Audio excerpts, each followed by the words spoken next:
I'd like to recommend 6 free resources that will help you study English. I know that time is always an issue for adults. We're always trying to fit as much as we can into our day. And sometimes attending lessons and trying to find the commitment is difficult. So these resources will give you an opportunity to expose yourself to English and a variety of different topics that you'll find interesting and different skills that can help you continue progressing a little bit every day is how you get there. Right. So number 1, I recommend Duolingo. It's an app. There's a free version, but there's also a paid version that is not that expensive and is definitely worthwhile. If you can get into the habit of doing it once a day, challenge yourself just for 5 minutes. Once a day, you will make a little bit of progress.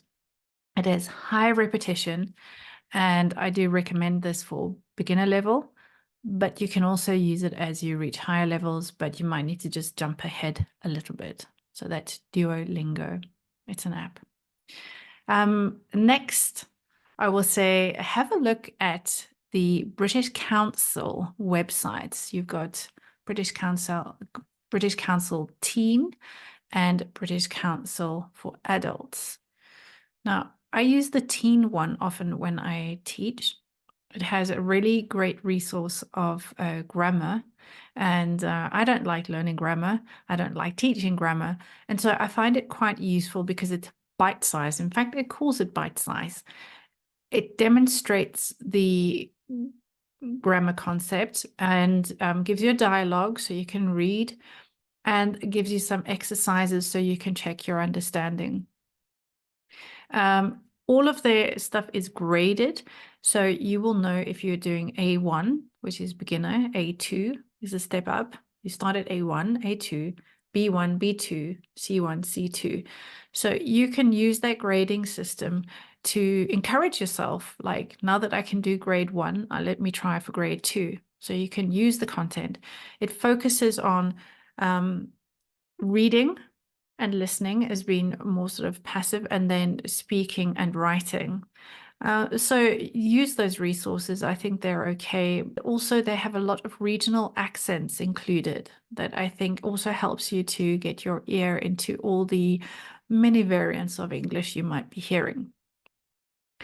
Number 3, let's go on to TED Talk. I love TED Talk. I think there's a huge resource there. And why this? Because the content is really interesting.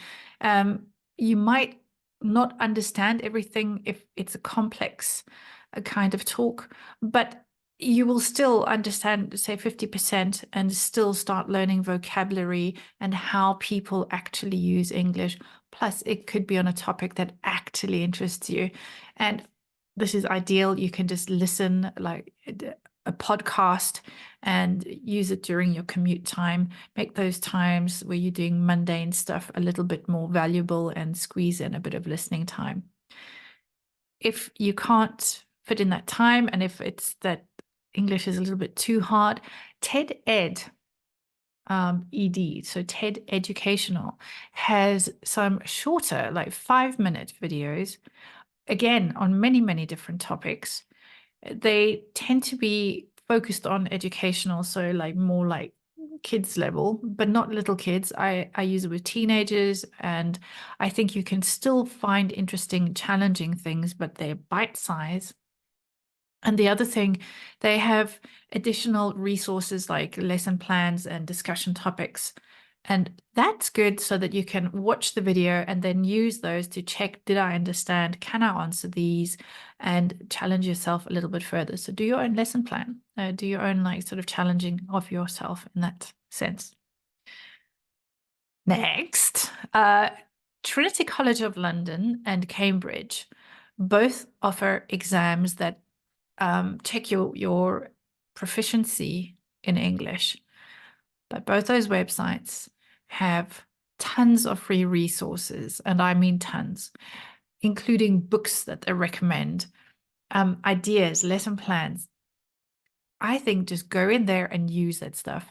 Because even if you use speaking exam exercise, or the one where you describe a picture or something, use it to help you start learning how to put your dialogue together, how to put your thoughts together, how to speak for 2 minutes, right? So some of those exams, especially the speaking exams, can be useful. Plus they have listening exams as well, past papers, past audios, and you can do those tests, right? Use them as exercises. I think they're really, really valuable and free. After that, I checking on my list over here. I would recommend using BBC podcast. I like to listen to Women's Hour because I'm a woman and I'm in their age profile, I suppose. But I do find it topical and interesting, and I think they speak really well. And so you will hear, even though you'll hear accents, you will hear people who speak quite clearly, and you can definitely learn from them.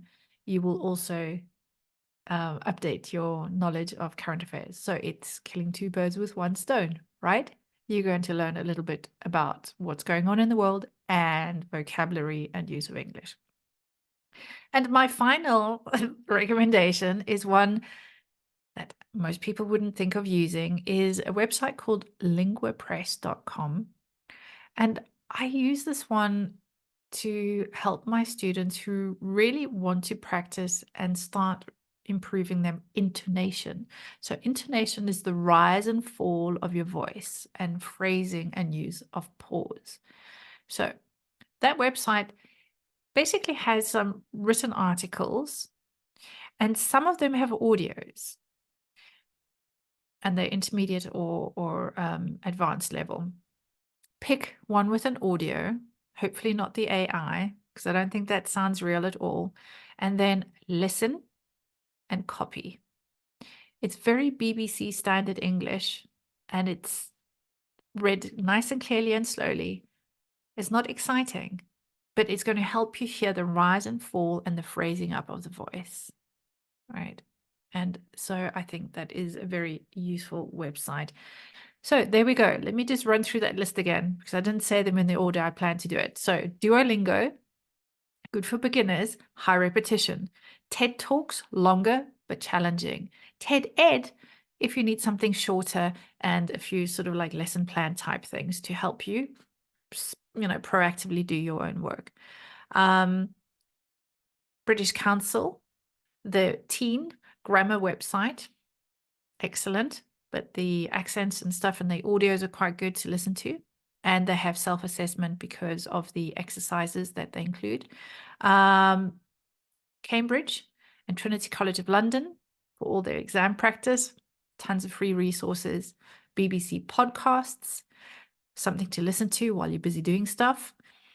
And Lingua Press for those people who want to work on intonation and pronunciation. Have a great day. In fact, have a wonderful week. Bye for now.